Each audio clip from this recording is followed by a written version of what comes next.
Hey, true crime fans. Today, I'm diving into one of the most haunting unsolved mysteries in American history, the disappearance of the Sodder children. It's a case that's puzzled people for decades, and trust me, the details are chilling. So, picture this.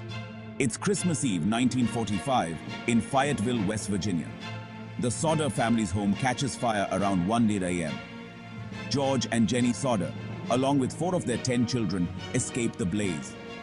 But 5 children, Maurice, Martha, Louis, Jenny, and little Betty, are believed to be trapped inside. Yet, after the fire, no human remains are found. None. Zero. And that's just the beginning of the mystery. Now get this. There were some really bizarre occurrences that night. The phone lines had been cut, making it impossible to call for help. George's trucks, which he tried to use to rescue his kids, wouldn't start. And their ladder, always kept by the house, was missing, only to be found later in a ditch. Suspicious much? Here's where it gets even weirder. Some witnesses claimed they saw the children alive after the fire. Imagine that. Reports surfaced of the kids seen with adults in a car speeding away, and later, sightings in various places, like a hotel in Charleston. It's like something out of a thriller. And let's talk threats. George Sodder had some strong political opinions. He was very vocal against Benito Mussolini, which didn't sit well with the local Italian-American community.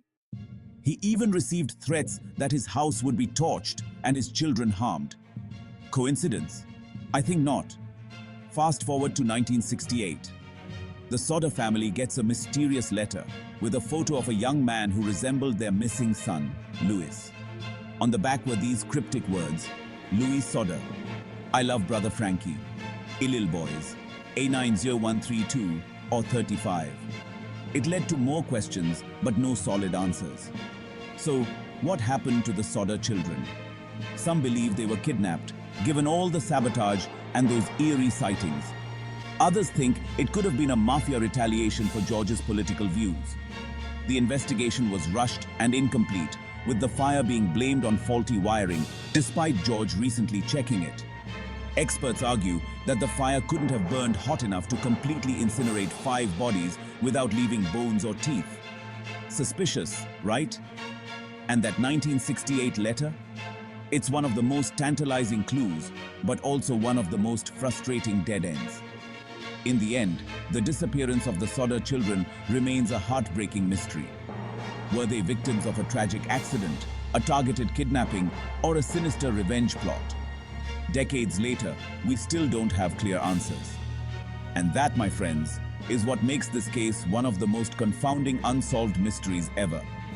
Thanks for tuning in, and don't forget to like and subscribe for more gripping true crime stories.